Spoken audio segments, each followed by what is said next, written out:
नमस्कार, मैं नियाज खान और आप देख रहे हैं न्यूज एक्सप्रेस। इसी साल 4 राज्यों में विधानसभा चुनाव है, जिसमें जम्मू कश्मीर और हरियाणा विधानसभा चुनाव की तारीख का ऐलान हो गया है। वहीं महाराष्ट्र और झारखंड में चुनाव की तारीख का ऐलान अब तक नहीं हुआ है। इसी बीच हरियाणा में चुनाव को लेकर एक सर्वे आया है, जो बीजेपी के लिए सिरदर्द साबित हो सकता है। इस सर्वे में क्या कुछ नतीजा सामने आया है, वही हम आपको इस वीडियो में बताने वाले हैं।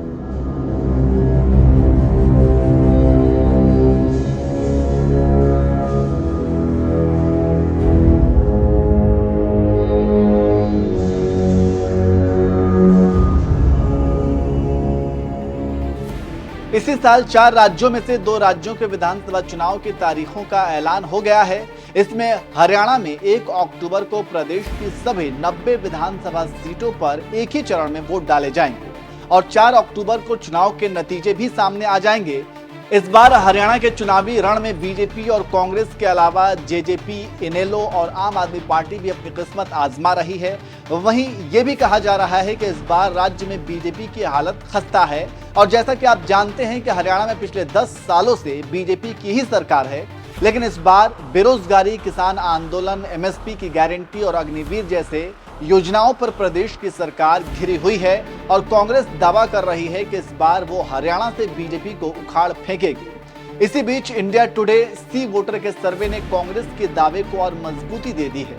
सी वोटर के सर्वे के अनुसार हरियाणा के 44% जनता राज्य की बीजेपी सरकार के कामकाज से असंतुष्ट है, जबकि 27% जनता सरकार के कामकाज से संतुष्ट है। वहीं सीएम सैनी के कामकाज की बात की जाए तो सीएम सैनी के कामकाज से 22% लोग संतुष्ट हैं, जबकि 19% लोगों ने सैनी के कामकाज को औसत बताया है और 40% लोग सीएम सैनी के कामकाज से बिल्कुल भी खुश नहीं हैं। वहीं चलिए अब आपको बताते हैं कि इनके विधायकों और सांसदों से हरियाणा की जनता कितनी खुश है और कितनी दुखी है।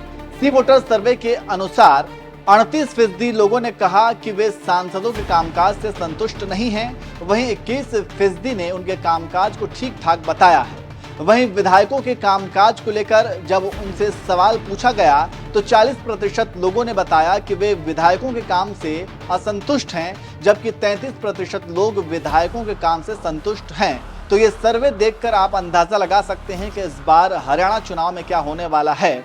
और वैसे इस बार कांटे की टक्कर भी है, क्योंकि बीजेपी के पास अपनी सरकार को बचाए रखने की चुनौती है। बीजेपी किसी भी तरह से नहीं चाहेगी कि वो अपनी सरकार को खो दे, इसलिए बीजेपी के ऊपर ज्यादा दबाव भी है, क्योंकि बीजेपी हरियाणा में पिछले 10 साल से सत्ता में है और इस बार जो हरियाणा में विधानसभा चुनाव होने वाले हैं, इस चुनाव में बीजेपी के ऊपर ज्यादा दबाव बनता हुआ दिख रहा है, क्योंकि उसे किसी भी तरीके से अपनी सत्ता बचानी है। तो वहीं दूसरी तरफ कांग्रेस ने ये दावा कर दिया है कि वो इस बार बीजेपी की सरकार को उखाड़ फेंकेगी। अब देखना होगा कि इस बार हरियाणा में क्या कुछ होता है। वैसे आपको क्या लगता है, इस बार हरियाणा में किसकी सरकार बनेगी? कमेंट करके जरूर बताएं।